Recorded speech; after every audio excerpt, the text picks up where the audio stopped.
Hello friends, welcome to my YouTube channel UP 78 classes. आशा करते हैं आपने प्रीवियस वीडियो क्लास 10th की देखी होगी, जिसमें हमने बताया था भारत में राष्ट्रवाद की क्या बताए थे। जो उससे पहले के टॉपिक थे हमने उसको कंप्लीट कराया था, और वो कौन से हमारे टॉपिक थे, उनका क्या था, जैसे शहरों में आंदोलन। ठीक है, जैसे शहरों में आंदोलन हमने उसमें हेडिंग कंप्लीट कराया था, और उससे पहले जितने टॉपिक थे उससे पहले के पार्ट में हमने कंप्लीट करा दिया 2 पार्ट में। अब जो हमारा उसके आगे का टॉपिक है उसको हम कंटिन्यू करते हैं आज की क्लास में। जो हमारा भारत में राष्ट्रवाद चैप्टर चल रहा है, जिसने नहीं देखा प्रीवियस वीडियो, पहले जाके उसको देखिए। हम बार बार आपसे कहते हैं ताकि आप जोड़ पाओ और आपको समझ में आए, क्योंकि आप रट नहीं सकते हो। पहले चैप्टर में आपके 26 पन्ने, दूसरे वाले में 22 पन्ने हैं। ठीक है, पहले चैप्टर में 26 है, दूसरे वाले में 22 पन्ने। अब ये आपको पूरे 22 पन्ने आपको रट नहीं सकते हो। ये क्या है, आपके समझने के ऊपर है, आपने समझा कि नहीं समझा। ठीक है, अगर आपने समझ लिया तो ये आपके लिए 22 पन्ने कुछ भी नहीं है, और नहीं समझा तो 22 पन्ने आपके लिए कुछ भी बन सकते। कमर जैसे कि कब्र बन सकते हैं आपकी। अगर नंबर आ गए, अगर लॉन्ग में आ गया आंसर, तो क्या आप लिख पाओगे? नहीं लिख पाओगे, क्योंकि आपने उसको क्या करा था, उतने टाइम रटा था। रटी हुई चीज ज्यादा लंबे समय तक नहीं याद रहती। हम आपसे फिर कह रहे हैं और शुरू करते हैं आज के सेशन को। जैसा शहरों में आंदोलन हमने बताया था, ठीक है, जैसा शहरों में आंदोलन, और इसके 3 पॉइंट हम कंप्लीट करा चुके थे, 3 से 4 पॉइंट। ठीक है, क्या कहा था उन्होंने? विदेशी सामानों को प्रयोग करना क्या कर दिया था, प्रयोग करना बंद कर दिया था, और खरीदना भी बंद कर दिया था। ठीक है, और जो सूती वस्त्र थे उन्होंने उसको भी जला दिया था उन सूती वस्त्रों को। और उसके आगे के जो हमारे पॉइंट्स हैं उनकी बात करते हैं उसके आगे से, लेकिन हम पूरे पॉइंट्स नहीं लिखेंगे, हेडिंग लिखेंगे और उसके अंदर के पॉइंट्स की बात करेंगे। ठीक है, उसके अंदर के पॉइंट्स की बात करेंगे। क्या लिखते हैं? जैसे शहरों में आंदोलन।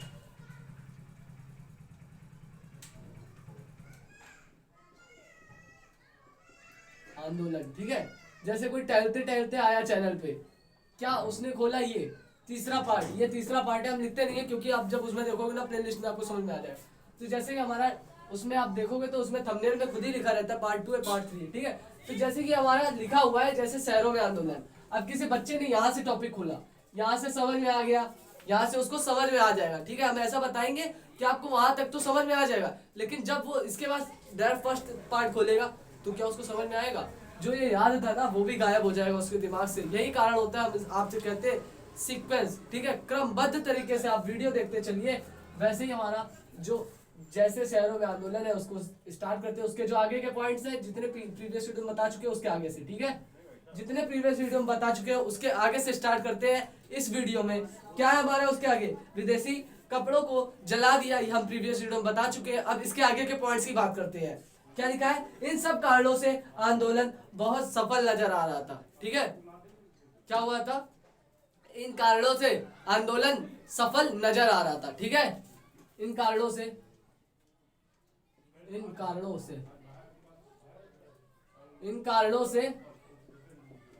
आंदोलन सफल नजर आ रहा था। ठीक है, क्या लिखेंगे? सफल नजर आ रहा था। ठीक है, अब आप कहेंगे सफल नजर आ रहा था। आप इससे क्या समझ रहे हैं? कि जो उन्होंने आंदोलन करा है कि वो हमारा सफलता पूर्वक पूर्ण होगा। जो हम आंदोलन कर रहे हैं, जन आंदोलन, किसके अंतर्गत?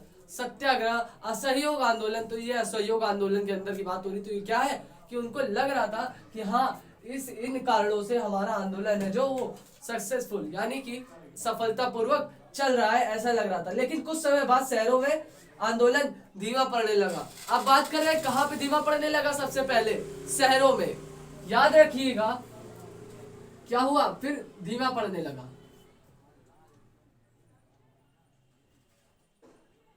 ठीक है, फिर धीमा पड़ने लगा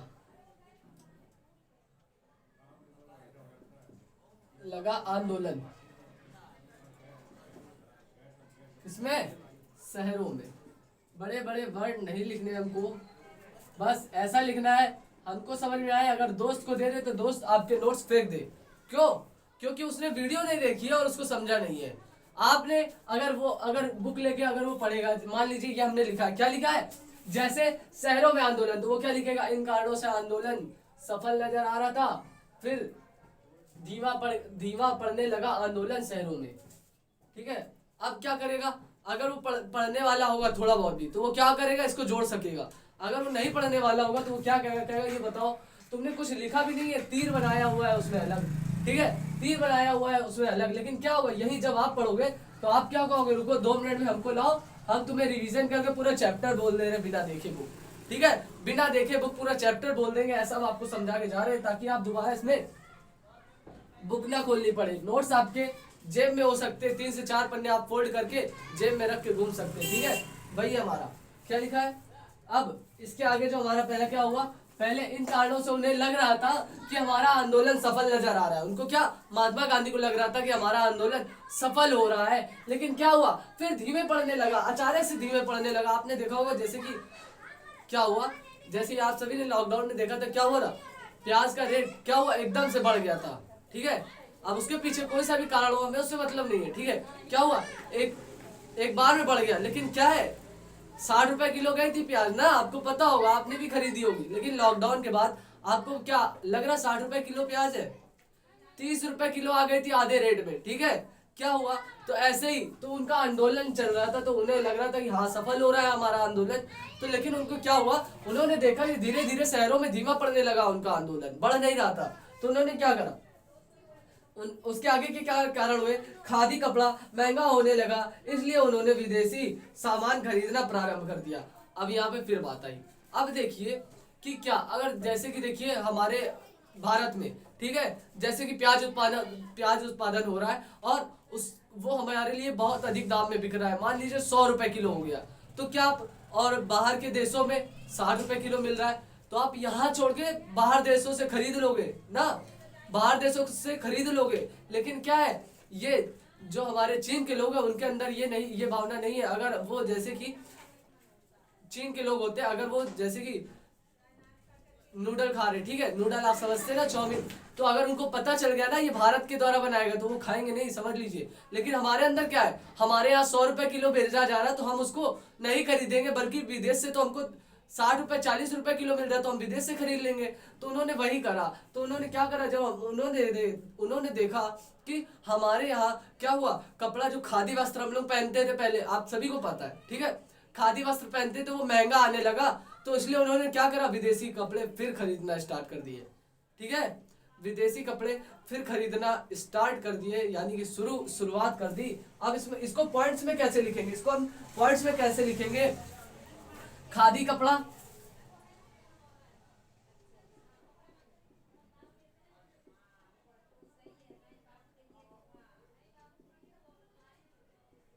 खादी कपड़े की कीमत, सिंबल याद रखिएगा, हमारा क्या हो गया, बढ़ गई।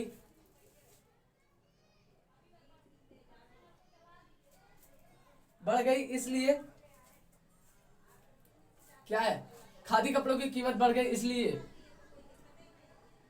विदेशी कपड़े खरीदने लगे।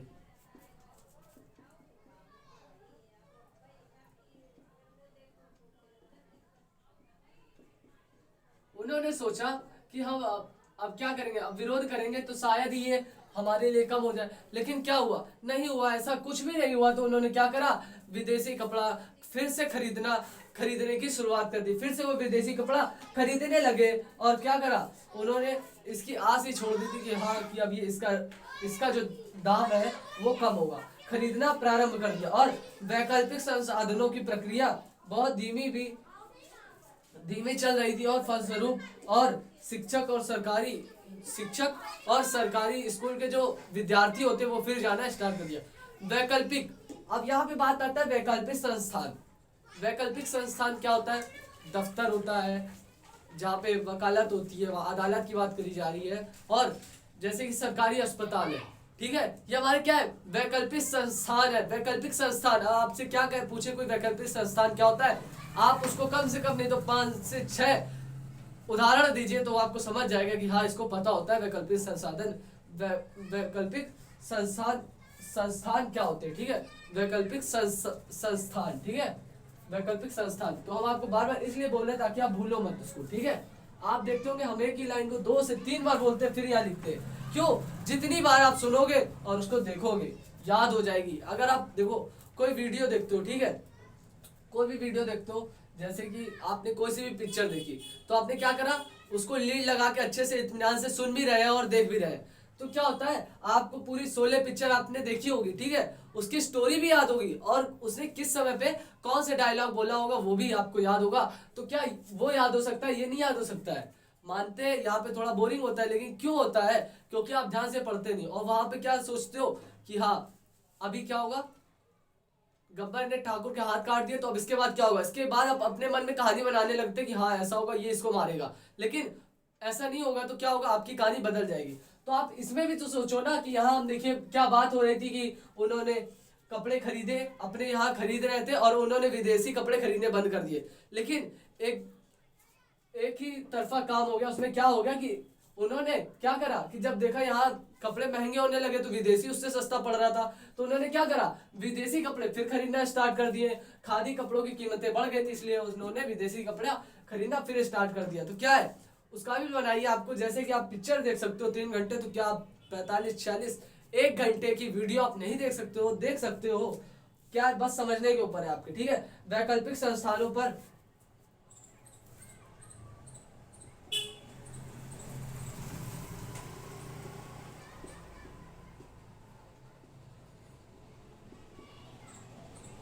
आपसे पूछेगा कोई वैकल्पिक संस्थान क्या होता है, आप बताना। अगर आपने नहीं बताया तो क्या होगी, ये आपकी गलती होगी, हमारी नहीं होगी, ठीक है। हमारी गलती नहीं होगी क्योंकि हमने बता दिया, गलती आपकी होगी क्योंकि आपने ध्यान से नहीं पढ़ा। वैकल्पिक संस्थान हमने आपको बता दिए कि जो स्थापना की प्रक्रिया थी बहुत धीमी होने लगी। जो हमारे अस्पताल थे, जो हमारे स्कूल थे और जो अदालत बनती है बड़ी बड़ी वहाँ पे, तो क्या होता है, वो जो उनकी स्थापना होनी थी वो धीरे धीरे बंद होने लगी, ठीक है, धीरे धीरे बंद होने लगी। तो उन्होंने क्या करा, वो जो बच्चे स्कूल जाना बंद कर दिया था सरकारी स्कूल, और जो प्रधानाध्यापकों ने इस्तीफा दे दिया था, जो शिक्षक वहां से चले गए थे, उन्होंने फिर अपना स्कूल जाना स्टार्ट कर दिया और प्रधानाध्यापक भी उपस्थित होने लगे विद्यालयों में और शिक्षक भी जाने लगे। तो क्या हुआ, वैकल्पिक संस्थानों पर वापस जाने लगे।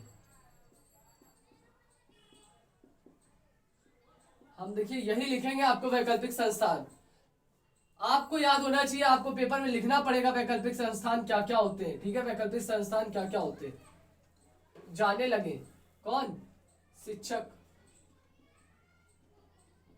अब हमने बताइए शिक्षक बोला और वैकल्पिक संस्थान लिखा है, अब क्या शिक्षक भी वही जाएगा, डॉक्टर भी वही जाएगा और वकील भी वही जाएगा, हाँ जाएगा, लेकिन सब अपनी अपनी जगह जाएंगे। वकील वकालत करने जाएगा, डॉक्टर अस्पताल जाएगा और शिक्षक कहाँ जाएगा, विद्यालय में जाएगा। इसलिए हम आपको यहाँ लिख दे रहे। वैकल्पिक संस्थान के अंदर हमारे कितने सारे पॉइंट आ गए, हमने आपको बता दिया, उसका अर्थ किस जगह किस जगह यूज हो सकता है हमने वो भी बता दिया। शिक्षक, वकील, प्रधानाध्यापक, प्रधानाध्यापक। अब और क्या हो गया, वकील लिख लीजिए, वकील बताया था ना, वकीलों ने अदालत करना बंद कर दी केस लड़ना बंद कर दिया। तो क्या हुआ, वो फिर जाने लगे, ठीक है। शिक्षक, वकील, प्रधानाध्यापक और वकील, जो हमारे वकील थे, ठीक है, सब हो गया। विद्यार्थी, सॉरी वकील तो लिख दिया है, विद्यार्थी जो स्टूडेंट ने स्कूल जाना बंद कर दिया था तो वो भी जाने लगे दोबारा। और आगे क्या हमारा, शिक्षक ने सरकारी स्कूल जाने लगे, बता चुके। वकीलों ने दोबारा सरकारी वकील जो थे, वकील दोबारा जो सरकारी दफ्तर होते थे वहां पे जाने लगे, ठीक है। अब क्या है, वकील दोबारा सरकारी आंदोलन में, जो सरकारी आंदोलन होते थे, तो आंदोलन तो वो सरकारी होता है, तो उसमें भी वो लोग जाने लगे, आंदोलन में जाते थे। लेकिन क्या है, पहले उन्होंने अदालत जाना बंद कर दिया तो वो वहां पे भी जाने लगे, और जो सरकारी आंदोलन हमारे होते थे उसमें भी वो उपस्थित रहते थे। क्यों, हमें आजादी तो चाहिए भाई, आजादी हमें चाहिए, लोगों से चाहिए। क्या है, वकील जो होते हैं दोबारा आंदोलनों में दिखाई देने लगे, ये आपको याद करना पड़ेगा। और इसके अंदर हमारे कुछ पॉइंट है उसको लिखते हैं, लेकिन उससे पहले हम क्या करेंगे, उससे पहले हम इसको रफ कर देंगे, क्योंकि इसके अंदर हमारे जो वकील दोबारा सरकारी आंदोलनों में दिखाई देने लगे, इसके अंदर पॉइंट थोड़े ज्यादा है, तो उसको हम पहले पढ़ेंगे। लेकिन पहले इसको आप लिख लीजिए या स्क्रीनशॉट ले लीजिए, फिर ठीक है, इसको रफ करके इसके आगे बताते हैं आपको।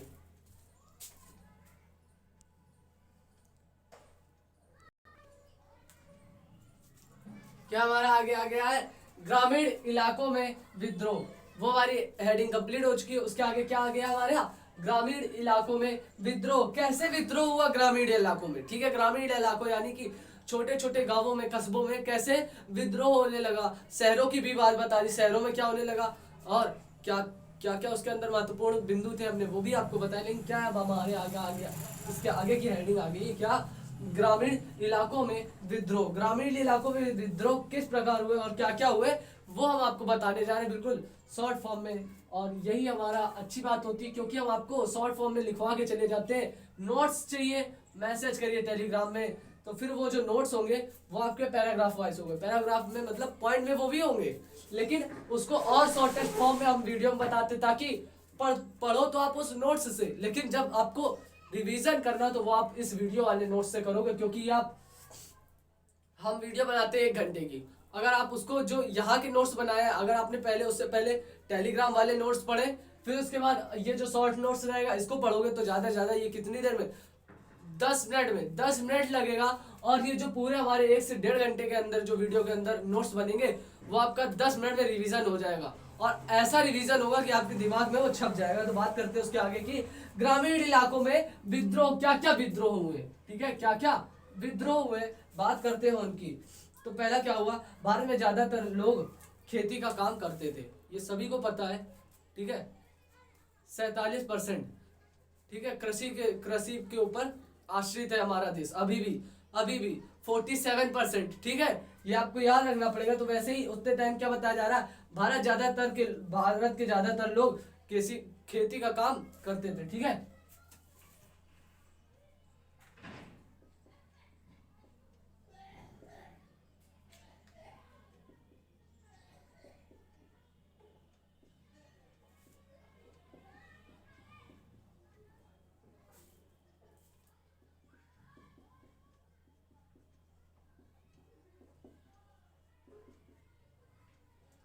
भारत के लोग ज्यादातर क्या करते थे, भारत के ज्यादातर लोग खेती करते थे उस समय। किस समय, ग्रामीण इलाकों में क्या क्या विद्रोह हुए थे, उसमें ये हमारा एक बिंदु लिखा जाएगा। क्या करते थे, भारत के ज्यादातर लोग खेती करते थे उस समय। अगला क्या आएगा हमारा, अगला आएगा, ब्रिटिश शासन काल में किसानों और मजदूरों को बेगार नियम का पालन करना पड़ता था। अब आप कहोगे बेगार, ये नियम क्या होता है, बेगार, बेरोजगार तो सुना था, बेगार क्या होता है, बेगार वो नियम होता है कि जैसे कि आपसे खेती करवाई जा रही है, ठीक है, अगर कोई जो हमारा, अगर जैसे कोई मुखिया होता है किसी गांव का, तो आप अगर उसके खेत में मजदूरी करते हो तो वो आपको पैसे देता है, ठीक है, कुछ पैसे देता है। तो वहां यहाँ पे क्या है, बेगार, बेगार नियम क्या है, बेगार नियम का पालन करना पड़ता है। बेगार नियम क्या है, बेकार नहीं, बेगार, ठीक है। बेगार नियम क्या होता है हमारा, इसमें क्या होता है, जो मजदूर होते हैं वो खेती तो करते हैं, अपना पूरा खून पसीना लगा के पूरी खेती करते हैं, लेकिन उनको क्या करा जाता है, 1 रुपए भी नहीं दिया जाता और उनसे काम करवाया जाता है, ठीक है, काम डेली करवाया जाता है और आमदनी नहीं दी जाती है। यही होता है बेगार नियम। तो क्या होगा, ब्रिटिश काल के समय किसानों को बेगार नियम का पालन करना पड़ता था, ठीक है, बेगार नियम का पालन करता था। कब बेगार नियम का पालन करता था भारत के लोग, कब, जब ब्रिटिश शासन था।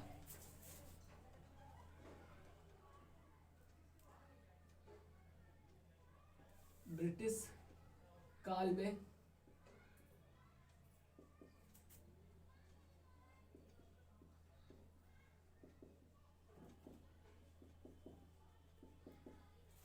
बेगार,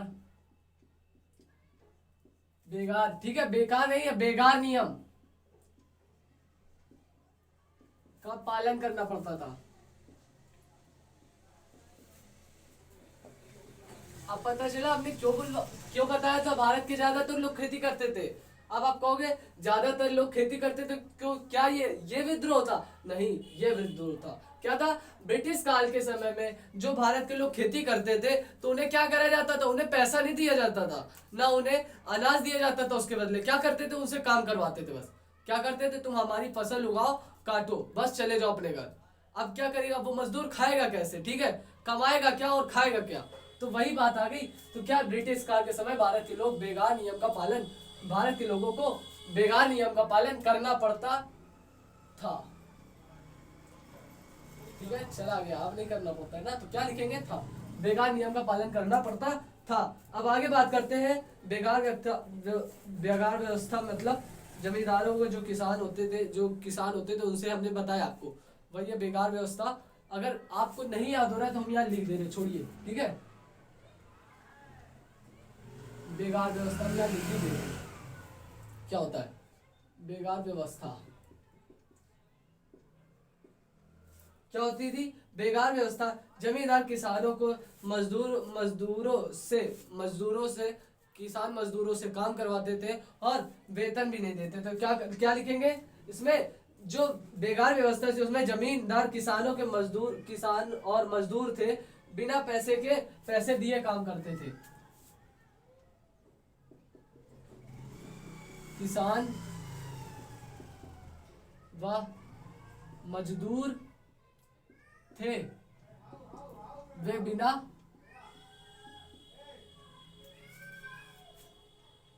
पैसा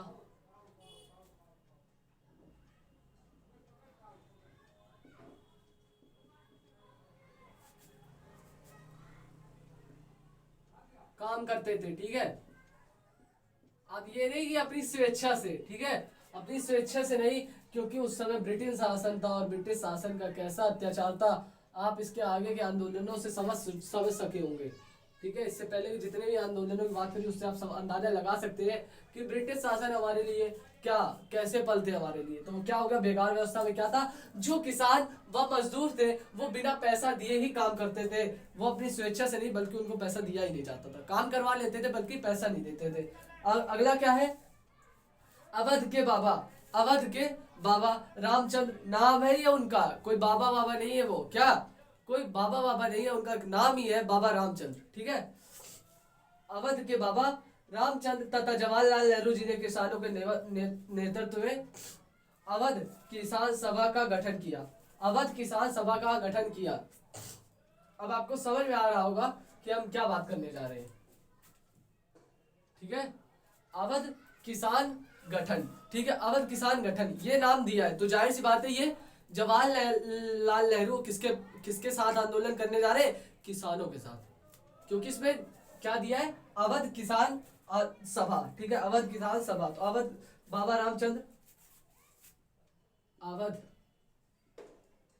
के बाबा रामचंद्र प्लस जवाहरलाल नेहरू, जानते तो होंगे ही आप सभी, भली बात परिचित होंगे उनसे, नेहरू, ठीक है, जवाहरलाल नेहरू जी ने मिलकर, प्लस हम इसलिए लगा रही है दोनों साथ में थे, ये दोनों साथ में थे और तभी ये नेतृत्व किया, क्या किसानों के नेतृत्व में,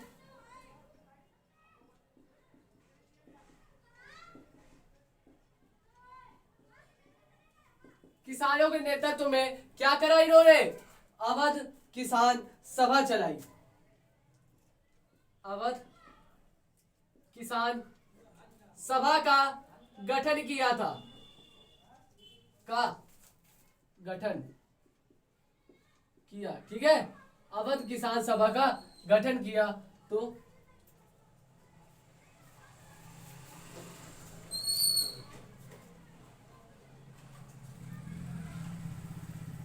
ठीक है, अवध किसान सभा का गठन किया था, अवध किसान सभा का गठन करा था किसने?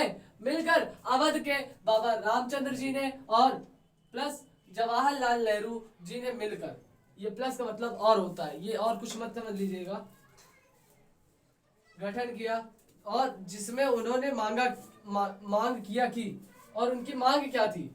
और उनकी मांग क्या थी?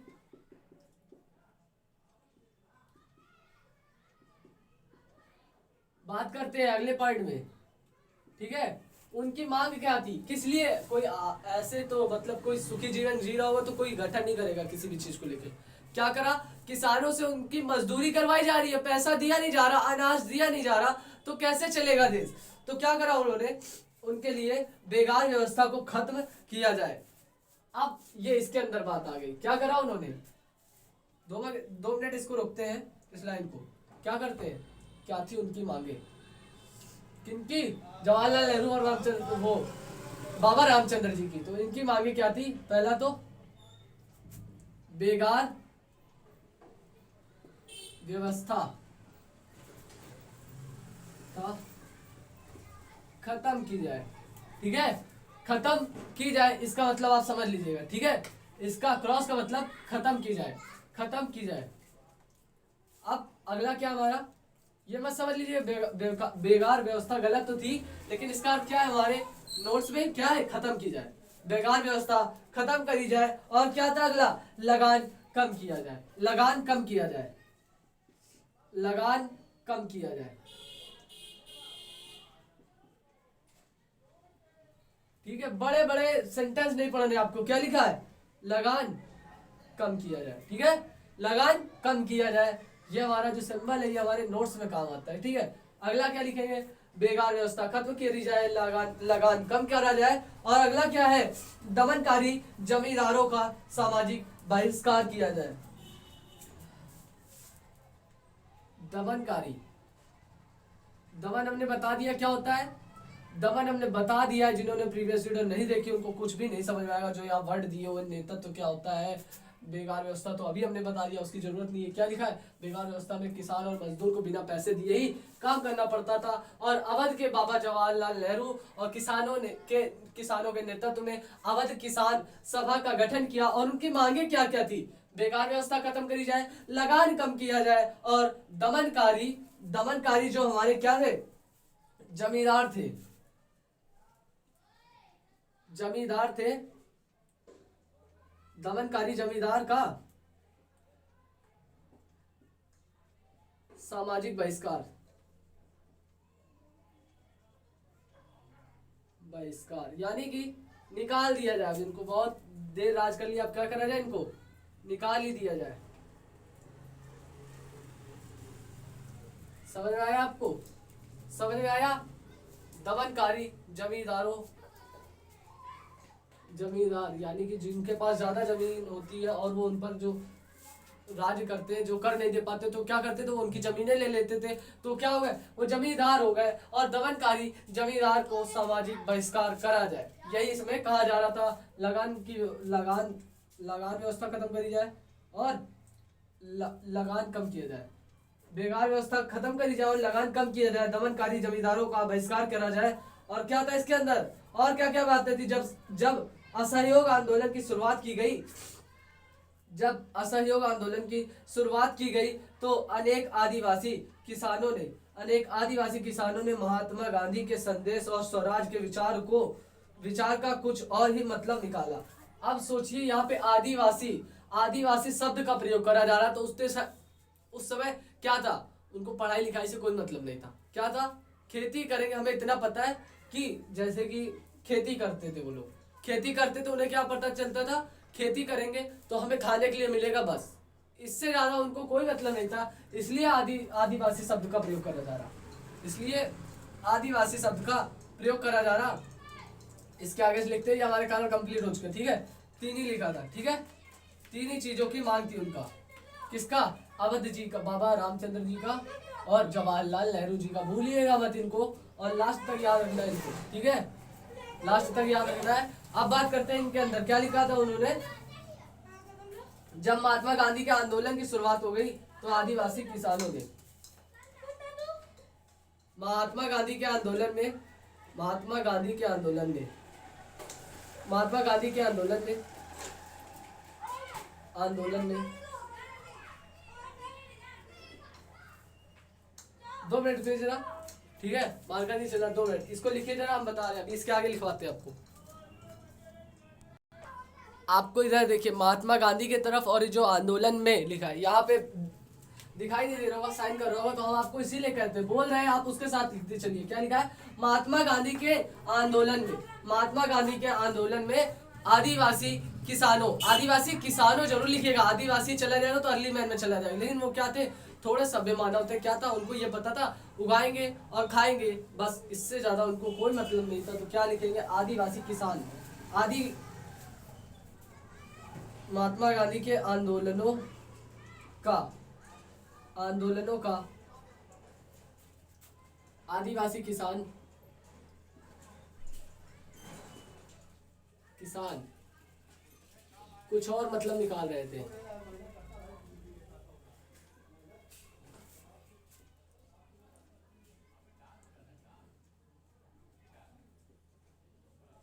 अब बताइए कि कोई सही काम करने जा रहा है, ठीक है, फिर आपको बता दे, कोई सही काम करने जा रहा है, जरूरी नहीं है सभी लोग उसका साथ दे।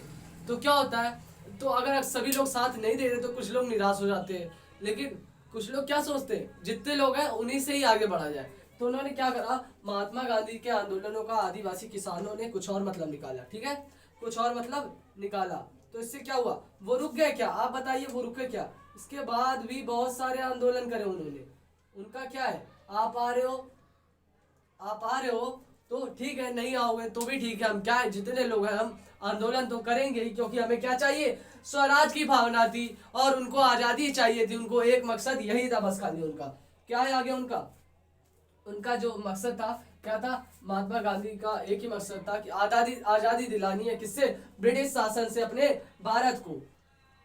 अब बहुत सारे स्थानों पर स्थानीय नेता ने किसानों को समझ रहे थे कि गांधी जी ने ऐलान कर दिया है कि, ठीक है, जो बहुत सारे स्थानों पर जो स्थानीय नेता थे, वहाँ के जो छोटे छोटे नगर के जो नेता होते थे, वो समझ रहे थे कि किसान क्या समझ रहे हैं, किसान जो थे वो क्या समझ रहे हैं। तो इसलिए गांधी जी ने क्या ऐलान किया, ये हम आपको बताने जा रहे हैं। तो लिखिए उसको, ये पॉइंट हमारा कंप्लीट हो गया, लिखते हैं। इसके आगे का पॉइंट हम लिखते हैं, क्या लिखेंगे इसमें, इसको शॉर्ट फॉर्म में लिखना है, बहुत सारे स्थानों में। और जो हमारे क्या बोलते हैं, स्थानीय नेता हुआ करते थे, स्थानीय नेता मतलब छोटे छोटे नगर में जो नेता हुआ करते थे, नेताओं की बात हो रही, तो उसमें लिखते हैं स्थानीय नेताओं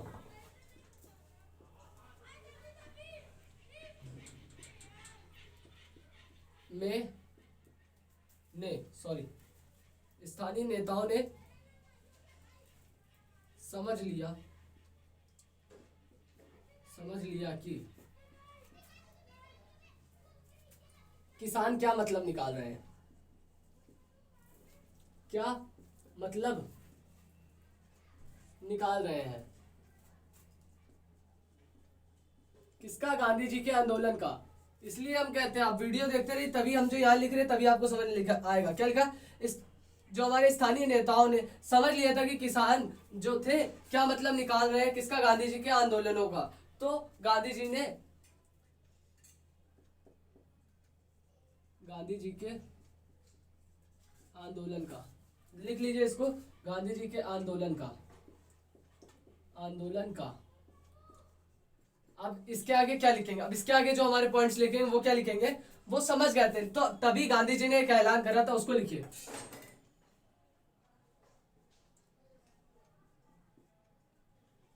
गांधी जी ने ऐलान किया, क्या ऐलान किया, अब उसकी बात करते हैं, ठीक है, क्या ऐलान किया, अब उसकी बात करते हैं। समझ लीजिए इसको, क्या लिखा है, स्थानीय नेताओं ने समझ लिया था कि जो किसान थे कुछ और मतलब निकाले थे, तो वो मतलब क्या समझ गए थे, कौन समझ गया था, स्थानीय नेता समझ गए थे। और तब गांधी जी ने ऐलान किया था, और क्या ऐलान किया था उसकी बात करने जा रहे, ठीक है। गांधी जी ने ऐलान तो कर दिया था, क्या ऐलान करा था ये आप और हमको भी तो पता चलना चाहिए, लेकिन क्या है, पहले तो आपको पता चलना चाहिए, हमारे द्वारा ही बताया जाएगा कि जो हमारे गांधी जी ने ऐलान किया था, क्या क्या ऐलान किया था। अब कोई लगान नहीं भरेगा और जमीन गरीबों में बांट दी जाएगी, पहला ऐलान ये था। क्या था, फिर वही काम करते जैसे इसमें लिखा था, ऐसे लिखेंगे, ठीक है, क्या लिखेंगे, कोई लगान नहीं भरेगा कोई भी, और जो जमीनें जो एक्स्ट्रा पड़ी हुई थी उनको क्या कर रहे थे, वो गरीबों में बांट दे रहे थे। तो क्या लिखेंगे इसमें हम लिखेंगे, लगान कोई नहीं भरेगा,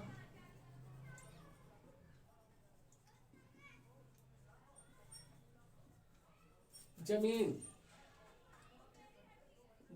गरीबों में बटेंगी, ठीक है, ये आपको बता रहे हैं।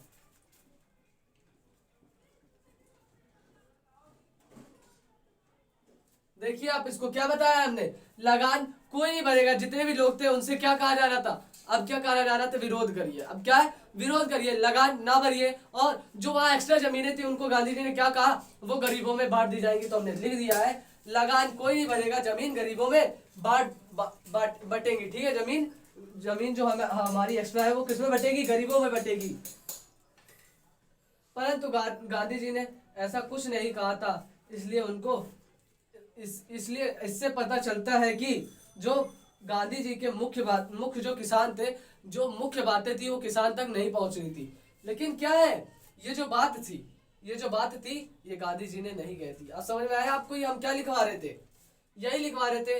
ये क्या बात थी, ये गांधी जी ने कही नहीं थी, लेकिन क्या समझ रहे थे किसान, इसका मतलब यही समझ रहे थे कि गांधी जी का जो नेतृत्व है वो किस लिए है, जो हमारा जो लगान है वो भरना नहीं पड़ेगा किसी को, और जो जमीनें मिलेंगी हम लोग ले लेंगे, ये किसान समझ रहे थे। लेकिन क्या है, गांधी जी का मतलब कुछ और था कि हमें कुछ और करना है। तो वो जो किसान जो मतलब समझ रहे थे वो यही मतलब था। ठीक है, जो मतलब था वो यही था। और जो गांधी जी ने ऐलान किया, हमने ये लिखाया है ना, ये गलत है। क्यों, क्योंकि ये गांधी जी ने नहीं कहा था, ये अपने तरफ से समझ रहे थे कि ऐसा होगा आगे चल के। ठीक है, समझ गए होंगे। अब बात करते हैं इसके आगे की, जो उन्होंने कहा था, जो असली में उन्होंने कहा था कि उस नेतृत्व का असली में क्या मतलब था, कि अब कोई लगान नहीं दिया जाएगा, क्या गरीबों में जमीन बांट दी जाएगी, ऐसा कौन सोच रहा था, आदिवासी किसान सोच रहे थे। ऐसा कोई भी ऐलान गांधी जी ने नहीं करा था।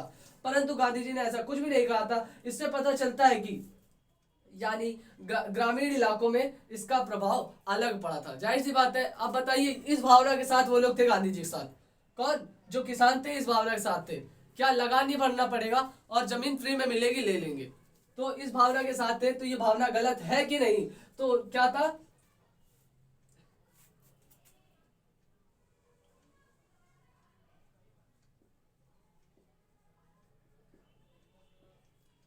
इस आंदोलन का गलत प्रभाव पड़ा। जो पढ़ना था वो पढ़ा नहीं, क्योंकि जिसके लिए आंदोलन कर रहे थे वो किसान नहीं समझ पा रहे थे, किसान कुछ और ही मतलब निकाल रहे थे। वो मतलब हमारा क्या था, ये मतलब था।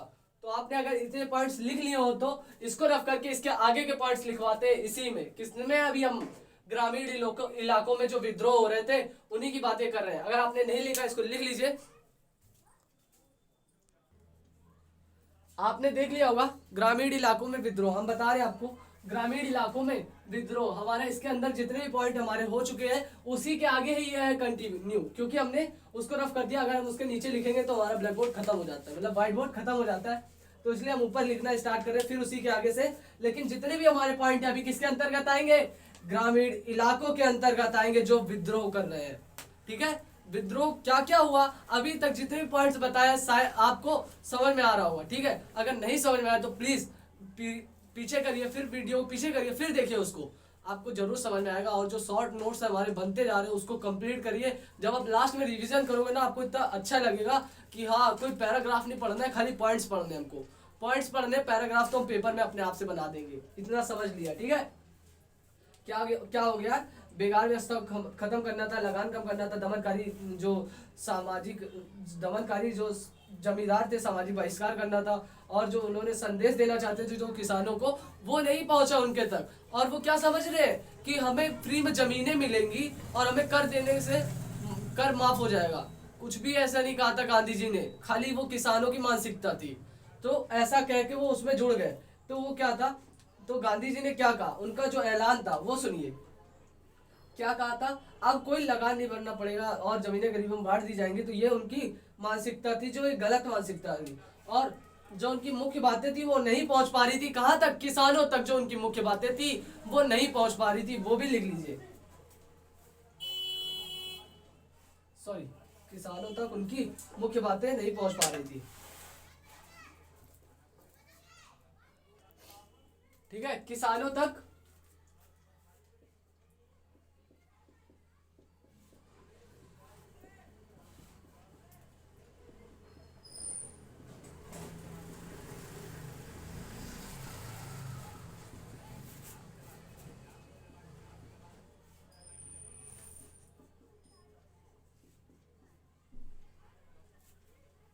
ठीक है, समझ गए होंगे।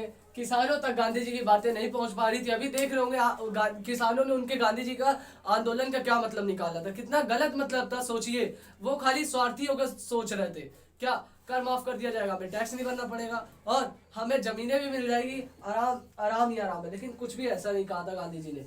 यानी ग्रामीण इलाकों में इसका प्रभाव अलग पड़ा था, ये भी लिख लीजिए। और यही हमारे पॉइंट्स है, यही इसके पॉइंट्स के अंदर अंत होता है इस लास्ट पॉइंट के साथ।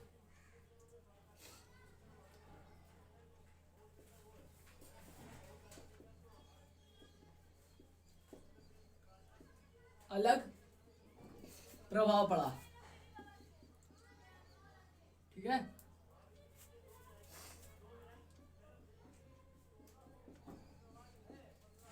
समझ में आ रहा होगा क्या है। इतनी से जो जितने पॉइंट बताए गए हमारे इसके अंतर्गत, जो 2 पॉइंट्स हमारे जो शेष रह गए थे वो हमारे ये है क्या, किसानों तक गांधी जी की बातें नहीं पहुंच पाई जो वो चाहते थे, और इस आंदोलन का गलत ही प्रभाव पड़ा, अलग ही प्रभाव पड़ा। किस पर, जो उनके जो आंदोलन के सहयोगी थे उन पर अलग प्रभाव पड़ा, ठीक है।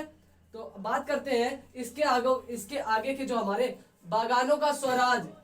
समझ में आ रहा होगा जो हमने हेडिंग का नाम लिया आपको, बागानों का स्वराज, ठीक है। कोई बड़ी बात नहीं है। स्वराज मतलब क्या बताया, स्वतंत्रता बताई। बागान यानी कि चाय पत्ती की जहाँ खेती होती है वो बागान की बात नहीं हो रही है।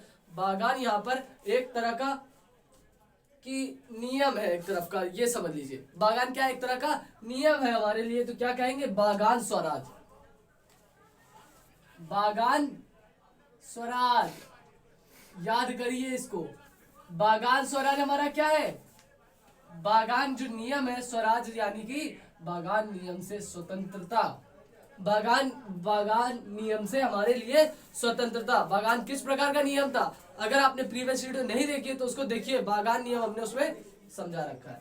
तो बात करते हैं बागानों का स्वराज, सॉरी, ये बागानों का स्वराज लिख लीजिएगा बीच में, बागानों का स्वराज। अब क्या था जो नियम था, हम बता देते, एक बार रिपीट कर देते। बागान नियम हमारा क्या था, बागान नियम हमारा वो था जैसे कि कोई एक दूर में थोड़ा सा इलाका ले लिया, ठीक है। अब उसने क्या करा, बागान नियम लागू कर दिया। अगर कोई भी व्यक्ति घूमते फिरते अगर गलती से उस इलाके में आ गया तो क्या करेंगे, उसको वापस बाहर नहीं जाने देंगे, उसको वापस बाहर नहीं जाने देंगे। वो अपने परिवार से मिल भी नहीं सकता, वो उस इलाके के बाहर ही नहीं जा सकता। सबसे बड़ी बात तो ये, ठीक है। अगर वो गलती से वहां आ गया तो क्या करेंगे, अब वो वहीं रहेगा, अब वो वहीं रहेगा और वहीं पर खेती करेगा, खाएगा, कमाएगा नहीं, क्या करेगा, बस वो जीवित रहेगा। एक तरह का यही नियम था वहां पे, उतनी दूर में बागान नियम करा। आप सोचिए, कोई भी टहलते टहलते अगर कहीं पे भी गलती से चला जाएगा तो क्या इसका मतलब है उसको उसके आगे नहीं जाने दिया जाएगा, इसका मतलब ये नहीं है। तो लेकिन ये बागान नियम ऐसा था कि कुछ क्षेत्र में, कुछ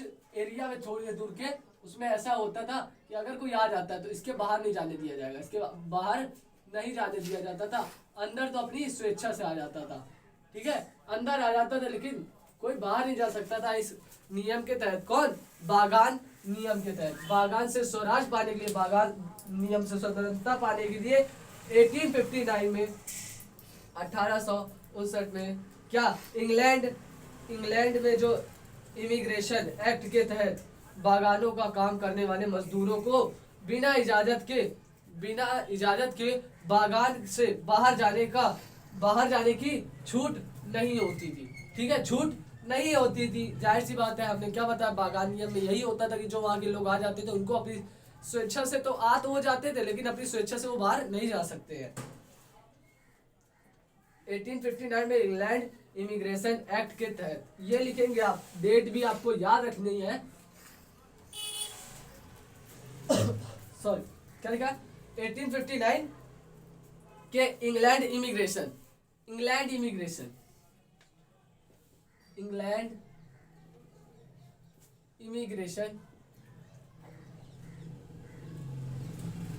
क्या लिखा है, इंग्लैंड इमिग्रेशन एक्ट के तहत।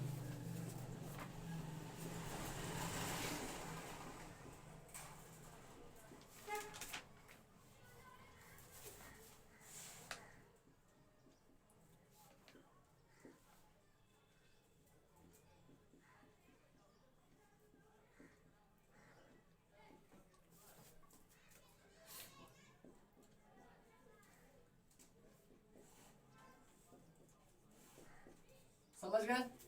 समझ गए? आप हमारी बात को समझ गए होंगे। हमने ऐसा लिखा ही है कि कोई भी ऐसा इसमें शब्द नहीं है जो आपको ना समझ में आ रहा हो। क्या है? 1859 में किसके? इंग्लैंड इमिग्रेशन एक्ट के तहत बागान से बाहर जाने पर प्रतिबंध था। बागान इलाका होता है जहां पर कोई अपनी स्वेच्छा से आ तो सकता है, जा नहीं सकता। ठीक है, बागानों में काम करने वाले मजदूरों के लिए कानून खत्म होना था। बागान में काम करने वाले मजदूरों के लिए इस कानून का खत्म होना था। ठीक है, जो ये कानून था कि वो आ सकते जा नहीं सकते, अब उनको क्या है, वो अपनी स्वेच्छा से जा भी सकते थे।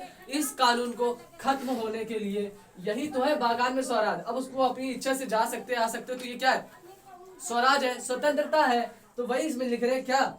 बागान में काम करने वाले, बागान में काम करने वाले, बागान में काम करने वाले, काम करने वाले कौन कौन? हमारे मजदूर, जो हमारे मजदूर थे उनको लिखिए, मजदूर, और जो हमारे किसान थे, मजदूर और जो हमारे किसान थे, जो उसमें किसान जो हमारे काम करते थे उनको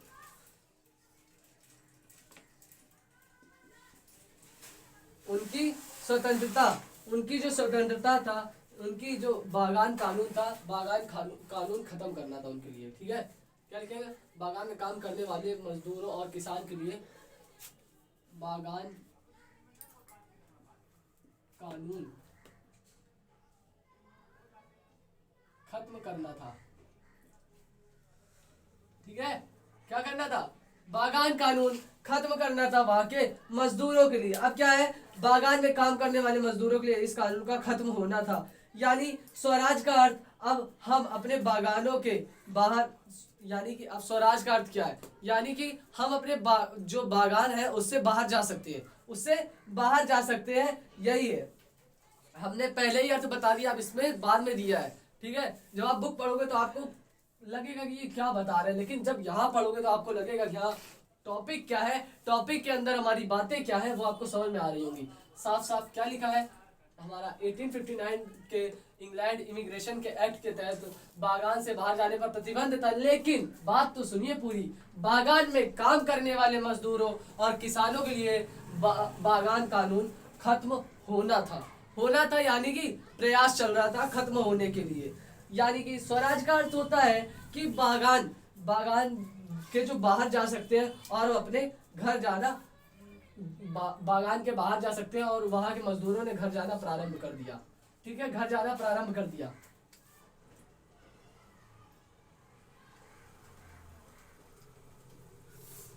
बागान स्वराज का अर्थ है, लिख लीजिए, ये लिख लीजिए, भूल जाएंगे आप।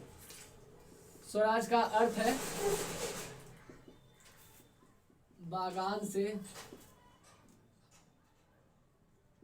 बाहर जाना और अपने घरों को जाना प्रारंभ कर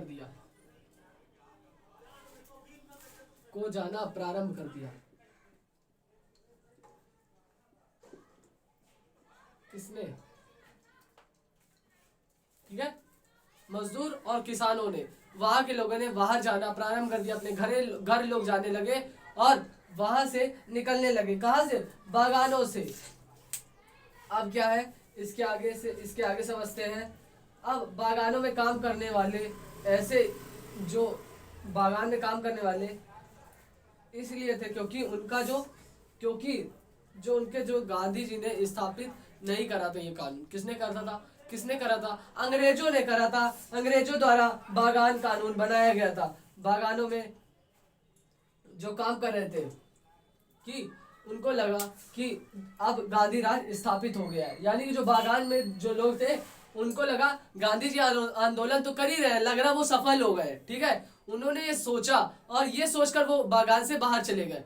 क्या सोचा कि जैसे कि अब देखिए, अगर आप क्लास में बैठे हैं, ठीक है, क्लास में बैठे, अचानक जैसे कि आपकी 5वीं घंटी पे छुट्टी होती है, ठीक है, 5वीं घंटी पे छुट्टी होती है, तो क्या आप 5वीं घंटी के लिए तैयार है? तो बस रास्ता एकदम पैक है, रेडी है, बस घंटी बजे हम तुरंत भाग जाएंगे।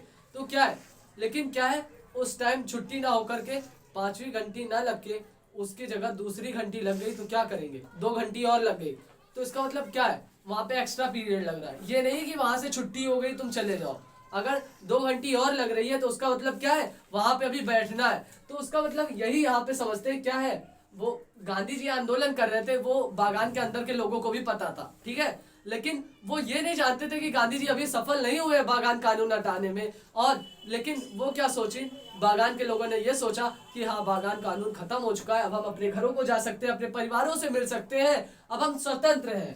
तो जो हमारे बागान जो कानून था, बागान बागान के लोगों ने क्या सोचा, गांधी राज स्थापित हो गया है।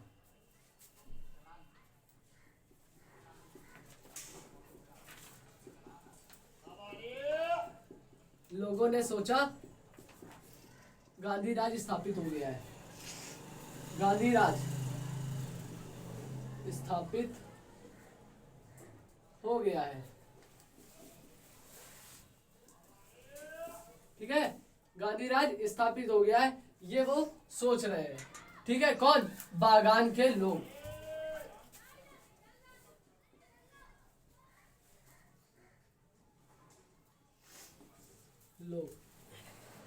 ठीक है, बागान के लोग क्या सोच रहे हैं कि गांधी राज स्थापित हो गया है तो हम यहाँ से बाहर जा सकते हैं, परंतु परंतु वो अपनी मंजिल पर नहीं पहुंच पाए। और रेलवे और स्टीमर, रेलवे और जो स्टीमर, रेलवे आप समझ गए होंगे, जो ट्रेन थी वो वहां पे उस समय हड़ताल में थी, क्यों? आंदोलन चल रहा था। और जो स्टीमर होते हैं, जो समुद्र के रास्ते हमारे जाते हैं, वो भी हड़ताल पर थे। तो वो क्या हुआ, उस इलाके पर, उस इलाके से बाहर नहीं जा पाए, ठीक है, जो वहां से ट्रेनें जाती थी वो भी किस पे थी, हड़ताल पे थी। और जो स्टीमर थे वो हमारे, वो भी हड़ताल पे थे, जिससे वो वहां के लोग जो भागे थे वो बाहर नहीं निकल पा रहे थे। बागान से बाहर निकले, जैसे ही देखा कि हाँ, हम नाव के सहारे से यहाँ निकल जाते, नाव भी नहीं थी, नाव चलाने वाला नहीं था कोई, और जो हमारे ट्रेनें थी वो भी हड़ताल पर थी। तो इसका मतलब क्या हुआ, वो वहां पे अब बाहर निकल के वो फंस गए। अब जो वहां की जो कानून व्यवस्था थी आई, उनको उन्होंने जो बाहर भाग रहे थे, अब जैसे कि कैदी भागेगा तो क्या पुलिस छोड़ देगी? कैदी भागेगा, अगर उसको देख लिया तो उसको वही गोली मारने के चांस हो जाते। तो यहाँ उन्होंने क्या करा, वो जो भाग रहे थे, अब भाग सकते हो नहीं, ट्रेन बंद, स्टीमर बंद, अब क्या करा, जो वहां की पुलिस थी उन्होंने उनको पकड़ा और खूब पिटाई करी। यही लिखेंगे आप, यही आप अपने जो समरी होगी, जो बागान स्वराज होगा, इसके अंदर यही पॉइंट लिखेंगे। क्या लिखेंगे? परंतु जो मजदूर थे,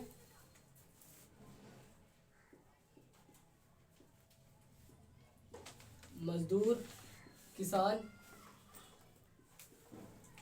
अपनी मंजिल, मंजिल यहाँ क्या है, मंजिल क्या है बताइए? अब बताइए, वो इतने दिन से एक कारावास में रह रहे थे, एक तरह के, क्या है, कारावास है उसके लिए कि भाई बताइए। अब वो आ तो गया गलती से, बताइए, अब वो गलती से आ गया, क्या उसको जाने की इजाजत नहीं है? नहीं है, यही है बागान व्यवस्था।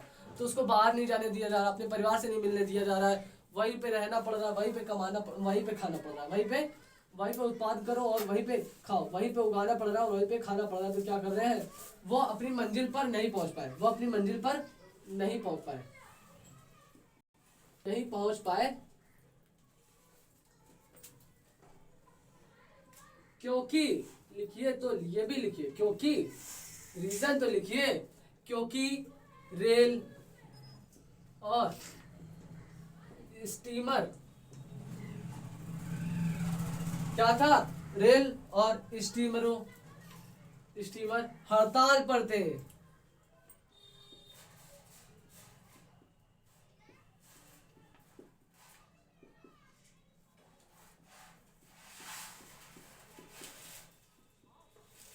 भागने में कामयाब ना हो सके।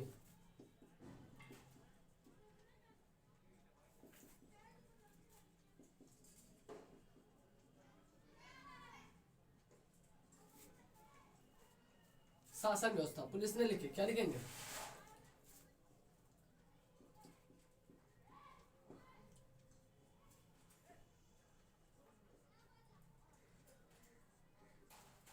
उन्हें पकड़ लिया, पकड़ लिया, पकड़ लिया और क्या करा उन्हें,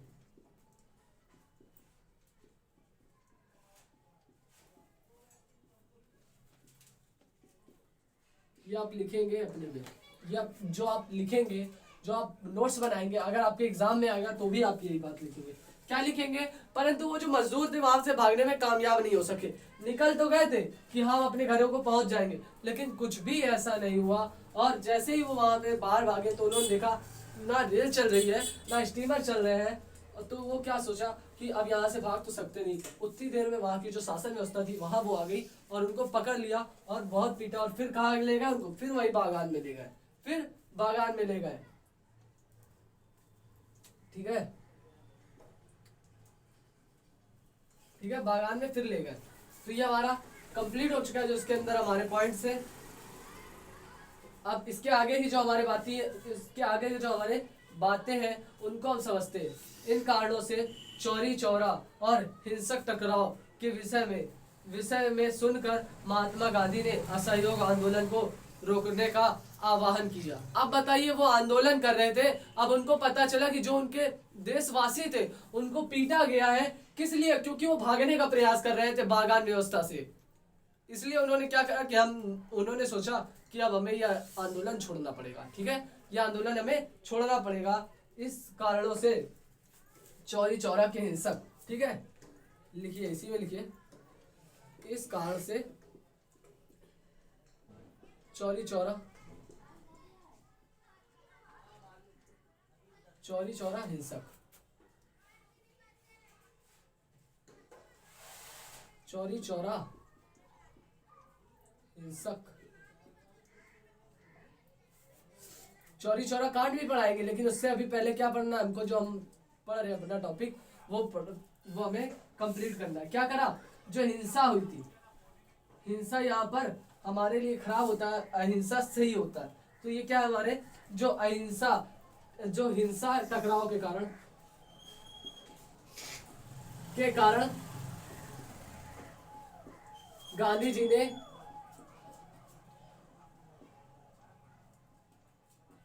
आंदोलन वापस ले लिया। क्या करेंगे? वापस ले लिया आंदोलन। कुछ भी बहुत बड़ा सेंटेंस नहीं लिखा इसमें, बस सामान्य बातें लिखी है जो हमारी इन सभी से जोड़ते हुए आ रहे हैं। इन सभी पॉइंट्स को हमारे जोड़ते हुए आ रहे हैं। आप कुछ भी नहीं सोचेंगे कि हमारे टॉपिक से बाहर हो गया, सब इसी के अंदर आ रहा है। किसके? बागान स्वराज के अंदर ही आ रहा है। इस कारणों से चौरी चौरा हिंसक से टकराव के कारण गांधी जी ने आंदोलन को वापस ले लिया था। अब बात करते हैं इसके आगे, यानी गांधी जी ने असहयोग आंदोलन वापस ले लिया। ठीक है, वापस ले लिया था। अब क्या है, महात्मा गांधी ने निर्णय लिया कि अब किसी भी आंदोलन ने, अब महात्मा गांधी ने यह निर्णय लिया कि अब किसी भी आंदोलन को अगर वो करना होगा तो पहले वो उसके बारे में पढ़ाएंगे, समझाएंगे, नियम बताएंगे, फिर उसकी शुरुआत करेंगे। किसी भी आंदोलन की। इसके आगे जितने भी नियम होंगे। बताइए, एक छोटी सी गलती, क्या बस उनको सही मतलब नहीं पता चला कि असहयोग आंदोलन हमारा क्या है? किसान कुछ और समझने लगे।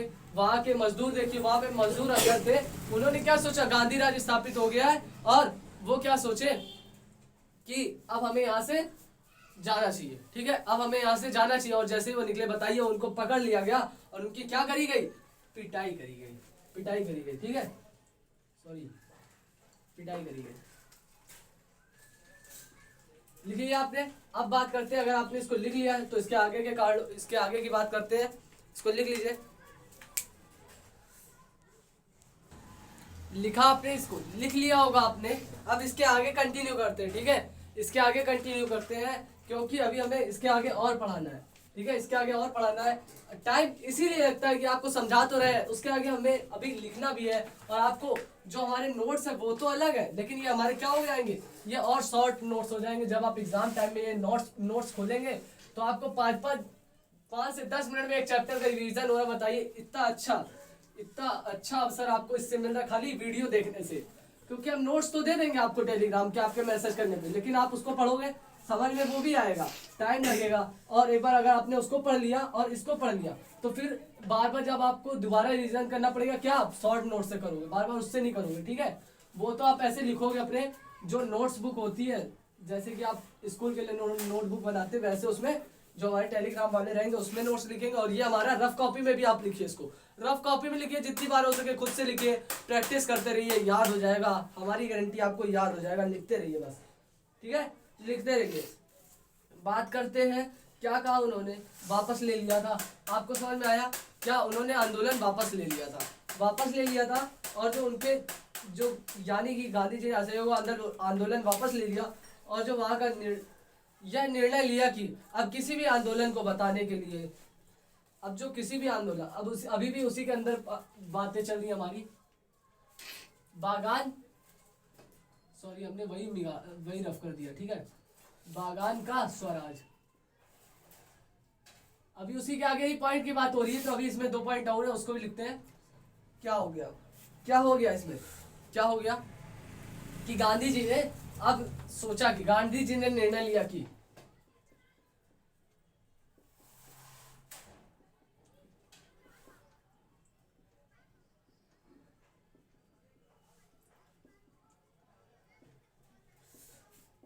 किसी भी आंदोलन को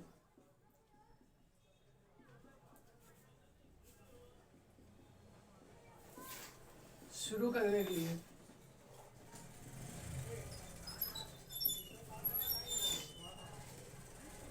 पहले क्या करेंगे, हम पहले क्या करेंगे, किसी भी नियम, जो हमारा आंदोलन होगा, किसी भी आंदोलन को शुरू करने के लिए उससे पहले हम क्या करेंगे, उससे पहले हम क्या करेंगे, जो हमारा जो वहाँ पे जो आंदोलन में हमारे नियम लगेंगे वो बताया जाएगा, नियम के बारे में पढ़ाया जाएगा, समझाया जाएगा, तब आंदोलन करा जाएगा। बताइए, एक अच्छा खासा आंदोलन चल रहा था असहयोग, उसका 2 लोगों ने गलत मतलब समझा, और देखिए कितनी बड़ी गलती हो गई, और उनको क्या बताया, गांधी जी को वो आंदोलन अपना वापस लेना पड़ा।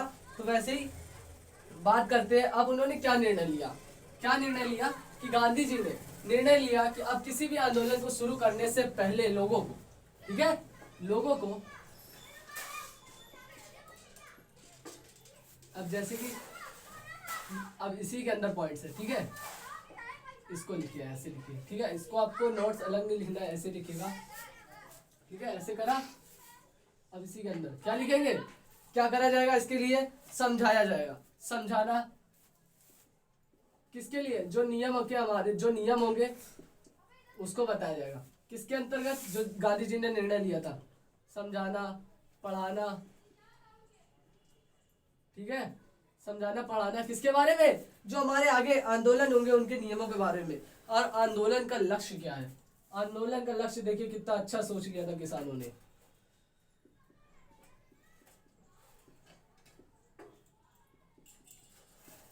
लक्ष्य, और क्या है हमारा इसके आगे, आंदोलन का लक्ष्य, तरीके, क्षेत्र, क्षेत्र यानी कि किन किन क्षेत्रों में।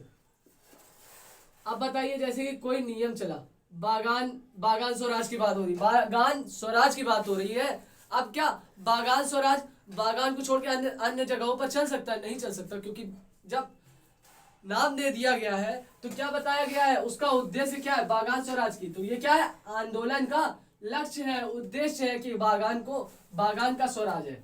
और क्षेत्र यानी किन किन एरिया में, यानी किन किन क्षेत्रों में बागान स्वराज लागू करा जाएगा, और वो क्षेत्र भी बताया जाएगा। अगर किसी भी आंदोलन की बात होगी, असहयोग आंदोलन, सत्याग्रह आंदोलन, नमक आंदोलन या फिर डांडी यात्रा, ठीक है, जितने भी आंदोलनों की बात होगी वो आगे जुड़ता जाएगा।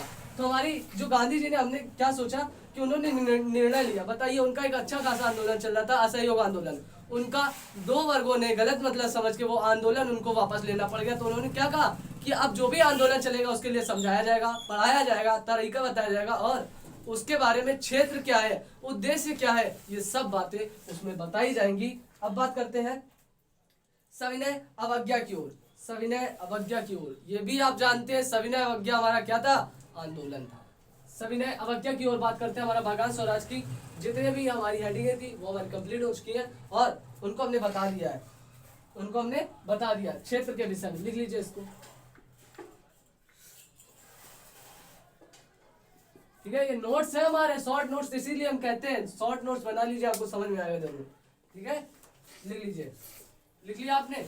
लिख लिया। अब इसको रफ करते हैं। अब किस पे आते हैं हम लोग? सविनय अवज्ञा। सविनय अवज्ञा की ओर आगे बढ़ते हैं और जितने भी हमारी बातें पढ़ी हैं जरूर इसको वीडियो खत्म होने के बाद हम तुरंत आपसे कह रहे हैं, वीडियो जैसे ही खत्म हो आपको ज्यादा से ज्यादा 10 मिनट लगेगा, और जहां आपने एक दिन छोड़ा, एक दिन गैप करा, सब गायब हो जाएगा। जितना पढ़ा था दोबारा आपको वीडियो देखनी पड़ेगी, दोबारा उसको समझना पड़ेगा। लेकिन क्या है, वीडियो देखी उठिए मत, वीडियो देखी वीडियो खत्म। ठीक है, वीडियो खत्म, नोट्स बना लिए, बातें सुन ली। अब क्या करा, जो दो ज्यादा से ज्यादा हम 1-1.5 पन्ने का नोट्स रहता है हमारा शॉर्ट नोट, उसी को क्या करिए, पन्ने पलटते जाइए, पढ़ते जाइए। गारंटी लेते हैं आपको दोबारा कभी पढ़ने की जरूरत नहीं पड़ेगी, हम आपसे ये कह रहे हैं। ठीक है, आपको दोबारा वो पढ़ने की जरूरत नहीं, क्योंकि हम इतना अच्छा आपको बता दे रहे हैं कि आपको दोबारा पढ़ने की जरूरत नहीं है। आपने वीडियो जैसे ही खत्म होती है, जो हमारे शॉर्ट नोट्स है उसको एक बार रिकॉल कर जाइए, और शाम तक की अगर आपने मैसेज करा तो जरूर ही शाम तक की आपको नोट्स प्रोवाइड करा दिए जाएंगे टेलीग्राम में, और फिर उसको पढ़ लीजिए।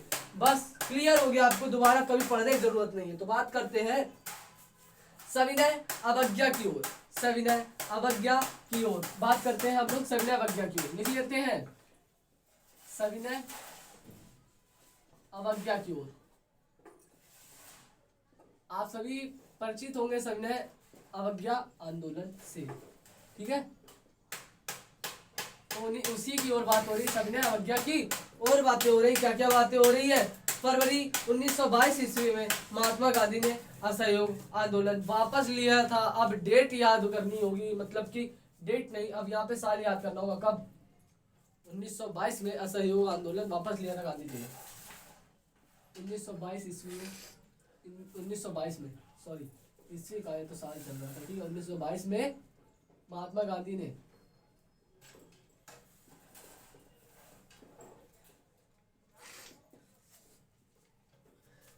क्या करा? 1922 ईस्वी में महात्मा गांधी ने, बताइए, अब इतना अच्छा आंदोलन चल रहा था, उसको क्या करा था? वापस ले लिया था। तो वो अब बात करने की आगे कौन से साल में वापस लिया था सर? मतलब 1922 में महात्मा गांधी ने असहयोग आंदोलन वापस ले लिया। असहयोग आंदोलन वापस ले लिया। लिख लिया आपने? लिख लिया होगा, आगे बात करते हैं। ठीक है, लिख लिया होगा, आगे बात करते हैं। आगे क्या हुआ? असहयोग आंदोलन वापस ले लिया गया था फरवरी में, सॉरी यार लिख लीजिए, फरवरी। ठीक है, समझ में आ रहा? कोई खा ना समझ ले, हम वही देख रहे थे। ठीक है, समझ में आ रहा होगा, हमने बोल दिया फरवरी 1922 में महात्मा गांधी ने असहयोग आंदोलन वापस ले लिया था। अब बात करते और इसमें क्या क्या महत्वपूर्ण बातें हैं उनको सुनते हैं जो हमारा। परंतु बहुत सारे भारतीयों ने कहा कि अगर ब्रिटिश शासन का विरोध करना है तो प्रांतीय परिषदों को चुनाव में हिस्सा लेना होगा। ठीक है, अब क्या बात आ गई? अब नेता नगरी आ गई। यहाँ पे नेता नगरी हम क्यों बोल रहे हैं, ये वर्ड का यूज क्यों कर रहे हैं हम? जो प्रांतीय नेता, अब जो प्रांत के नेता, जो वहाँ का पार्षद का होता है, पार्षद आपने पद सुना होगा, पार्षद जो होता है तो वो उस प्रांत का नेता होता है। तो अगर कोई सी भी, अगर मोहल्ले में कुछ भी गड़बड़ चल रही है तो किसको बुलाएंगे? प्रांतीय नेता को। ठीक है, अब ये नहीं कि तुरंत मोदी जी का नंबर हम ढूंढ रहे मोदी जी को कॉल मिलाएंगे, नहीं, प्रांतीय नेता को मिलाएंगे, और जो प्रांतीय नेता को अगर संभालने लायक होगा तो वो समझ लेगा, नहीं तो फिर वो केस ऊपर जाता है, वरना वो प्रांतीय नेता समझ लेते हैं आपस में। तो वही क्या कहा जा रहा है, जो हमें अगर कंटिन्यू करना पड़ेगा, निरंतर प्रयास करना पड़ेगा आजादी के लिए, तो उसके लिए हमें क्या करना पड़ेगा? उसके लिए हमें जो नेता नगरी है उसमें आना पड़ेगा। नेता नगरी हम वर्ड ये इसलिए यूज करें ताकि आपको याद रहे, चुनाव में हिस्सा लेना पड़ेगा। चुनाव में